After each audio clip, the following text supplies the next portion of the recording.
प्रधानमंत्री 2024 के चुनाव का अपना जुमला पत्र घोषित किया है। इस जुमले पत्र में जो वादे भारतीय जनता पार्टी ने पिछले 10 साल से पूरे नहीं किए, उसका पूरा कच्चा चिट्ठा सामने आ गया है। यही प्रधानमंत्री नरेंद्र मोदी जी हैं जिन्होंने 2014 में जब चुनाव लड़ा तो उनका सबसे पहला और सबसे महत्वपूर्ण वादा था देश के युवाओं को, बहुत हुई बेरोजगारी की मार, अब की बार मोदी सरकार। मोदी जी ने वादा किया था, या ये कहें कि 2014 में भी मोदी जी ने जुमला दिया था कि हम हर साल 2 करोड़ नौकरियां देने वाले हैं। लेकिन आज 10 साल बाद 2024 के इस जुमले पत्र में वो नौकरियों का आंकड़ा देने को भी तैयार नहीं है।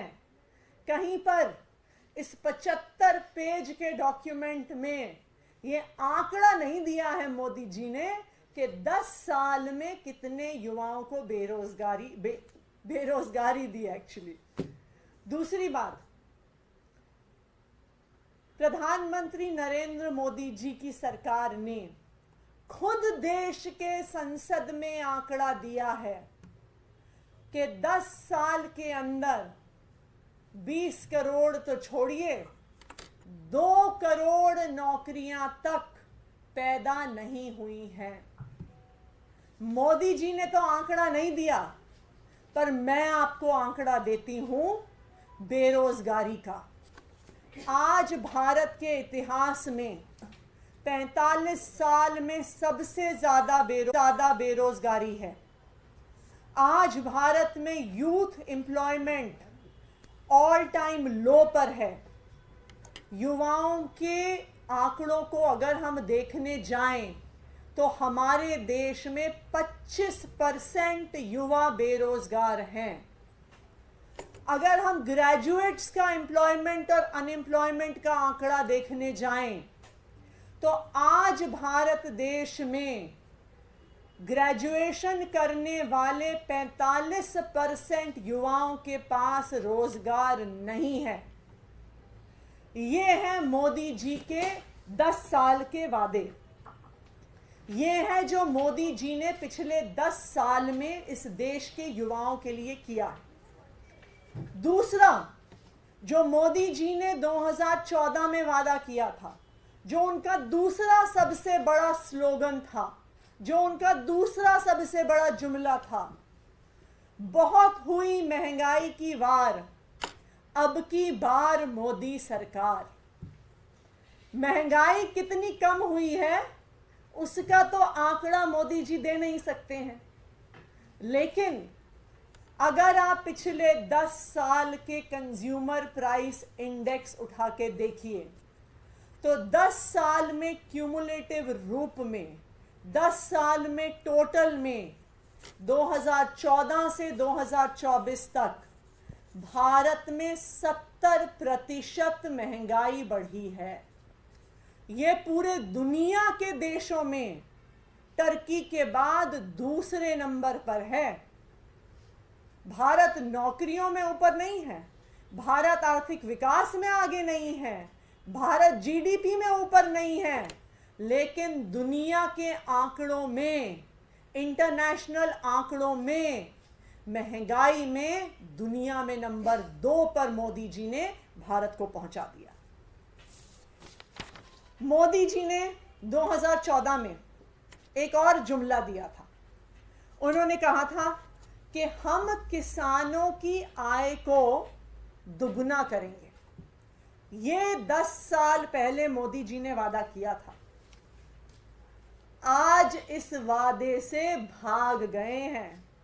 इस 75 पन्ने के डॉक्यूमेंट में, इस 75 पन्ने के जुमला पत्र में आज मोदी जी ये कह भी नहीं पा रहे हैं।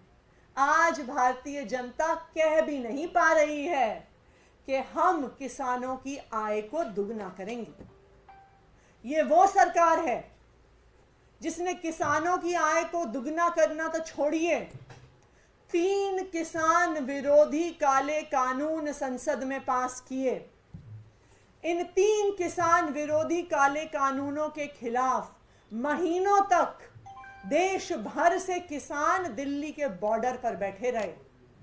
750 से ज्यादा किसान शहीद हो गए, लेकिन मोदी जी फिर भी किसानों से नहीं मिले। किसानों से वादा करके कि हम ये तीनों कानून वापस ले रहे हैं, हम एमएसपी का कानून लेके आएंगे, किसान आंदोलन को खत्म करवाया।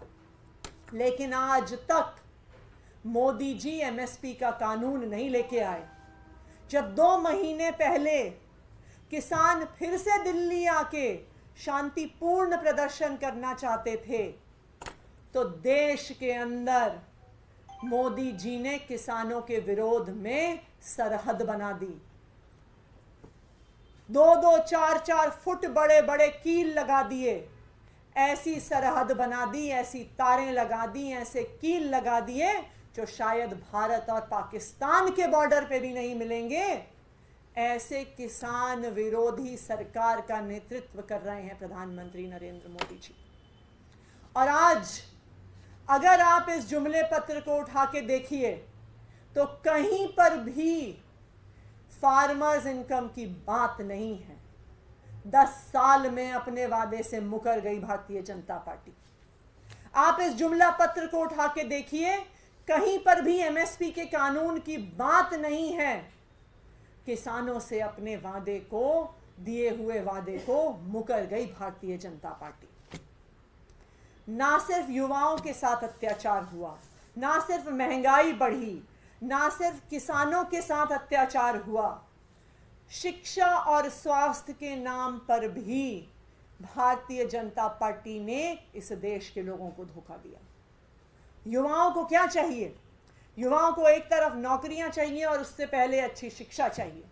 जहां एक तरफ अरविंद केजरीवाल जी की सरकार है, दिल्ली में, पंजाब में आम आदमी पार्टी की सरकार है, वो शिक्षा का बजट बढ़ाकर सरकारी स्कूलों को बेहतर कर रही है, बच्चों को अच्छी शिक्षा दे रही है। वहीं पर मोदी जी के प्रधानमंत्री बनने के बाद देश के सरकारी स्कूल घट रहे हैं।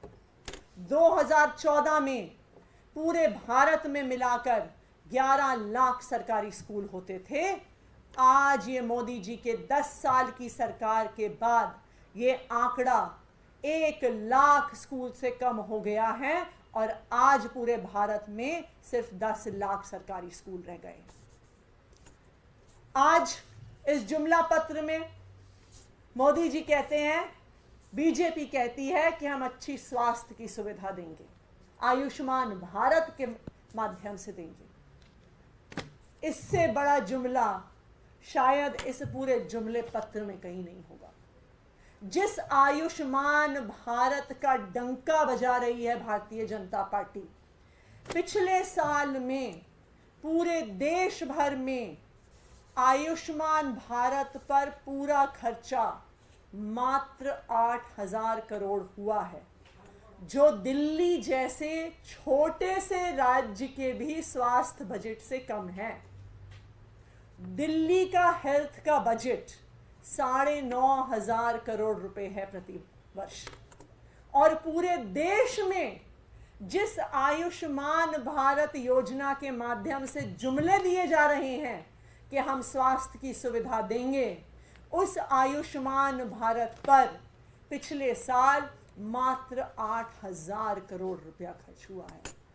अरे आयुष्मान भारत से इलाज कैसे देंगे अगर अस्पताल ही नहीं होंगे? अगर अस्पताल नहीं होंगे, सुपर स्पेशलिटी हॉस्पिटल्स नहीं होंगे, टेस्टिंग की सुविधा नहीं होगी, तो आयुष्मान भारत की स्कीम से लोग पैसे से इलाज करवाएंगे, लोग ड्रिप के माध्यम से पैसा चढ़ाएंगे। आज इस देश के लोगों को प्रधानमंत्री नरेंद्र मोदी जी ने और भारतीय जनता पार्टी ने 10 साल में अपने जुमलों के माध्यम से धोखा दिया है। आज इस देश के युवा बेरोजगारी से परेशान हैं। आज इस देश की गृहिणी महंगाई से परेशान हैं। सिलेंडर का दाम 300 रुपये से 1200 रुपये पहुंच गया। डीजल का दाम 55 रुपये से 90 रुपये पहुंच गया। पेट्रोल का दाम 75 रुपये से 100 रुपये पर पहुंच गया। आज इस देश के हर परिवार को अपना खर्चा चलाने में दिक्कत हो रही है। आज किसान के पास अपनी फसल बेचने का तरीका नहीं है, अपनी आय बढ़ाने का तरीका नहीं है। आज बच्चों के लिए सरकारी स्कूल नहीं है, देश के किसी नागरिक के लिए स्वास्थ्य की सुविधा नहीं है। तो आज जो जुमला पत्र भारतीय जनता पार्टी ने रिलीज किया है, देश के कोई भी लोग उस पर विश्वास नहीं करने वाले हैं। 10 साल में भारतीय जनता पार्टी के जुमलों को पूरे देश ने देख लिया, युवाओं ने देख लिया, महिलाओं ने देख लिया, गृहिणियों ने देख लिया। और इस बार इन जुमलों के खिलाफ देश के लोग जरूर वोट डालेंगे। Thank you. कई बातें हमने भी कही है, बुलेट ट्रेन को लेकर खासतौर पे बात है कि देश के अलग-अलग हिस्सों में बुलेट ट्रेन चलाएंगे। उन्होंने कहा कि अहमदाबाद मुंबई कॉरिडोर जो था पूरा होने वाला है, जल्द से जल्द काम होगा। देखिए, जब आप 10 साल सरकार चला चुके हैं तो आप आने वाले समय के वादों की बात नहीं कर सकते। आपको अपने काम के आधार पर वोट मांगना पड़ेगा। क्या प्रधानमंत्री नरेंद्र मोदी जी में इतनी हिम्मत है जो अरविंद केजरीवाल जी ने 2020 के चुनाव में जो घोषणा करी? क्या प्रधानमंत्री नरेंद्र मोदी जी आज आके देश के लोगों को कहेंगे कि अगर मैंने 10 साल में काम किया है तो मुझे वोट दो, और अगर मैंने काम नहीं किया है तो मुझे वोट मत दो? इतनी हिम्मत है क्या उनमें? नहीं है, क्योंकि उनको भी पता है कि 10 साल पहले जो वादे किए थे उनको आज के इस घोषणा पत्र से, आज के इस जुमला पत्र से उनको गायब करना पड़ा है। आज 2 करोड़ का आंकड़ा क्यों नहीं देते हैं वो इसमें? आज फार्मर्स इनकम को डबल करने का आंकड़ा क्यों नहीं देते हैं? आज एमएसपी के कानून का वादा क्यों नहीं करते हैं? क्योंकि उनको भी पता है कि 10 साल में उन्होंने कोई काम नहीं किया है, और उनको भी पता है कि आज देश की जनता उन पर विश्वास नहीं कर रही है। मोदी जी, एक और वादा है यूसीसी और वन नेशन वन इलेक्शन के ऊपर भी एक आह्वान दिया गया है कि मैनिफेस्टो में उसको पूरा किया जाएगा। देखिए, मैं तो एक ही छोटा सा सवाल पूछूंगी कि 10 साल के बाद आपको वादे करने की जरूरत क्यों पड़ रही है? 10 साल के बाद अगर आपने काम किया है तो आप अपने काम के आधार पर वोट मांगिए। आप सीना ठोक के कहिए कि जिन लोगों को हमने नौकरियां दी हैं वो हमें वोट देंगे, जिन लोगों को हमने 24 घंटे बिजली दी है वो हमें वोट देंगे, जिन युवाओं को हमने रोजगार दिया है वो हमें वोट देंगे, जिन महिलाओं की जिंदगी हमने आसान बनाई है, जिनके लिए घर चलाना हमने आसान बनाया है, वो हमें वोट देंगी। क्या हिम्मत है मोदी जी में ये कह के दिखाएंगे? अगर 10 साल के बाद भी कोई सरकार वादे पर वोट मांग रही है तो उनकी सच्चाई पूरे देश के सामने आ गई।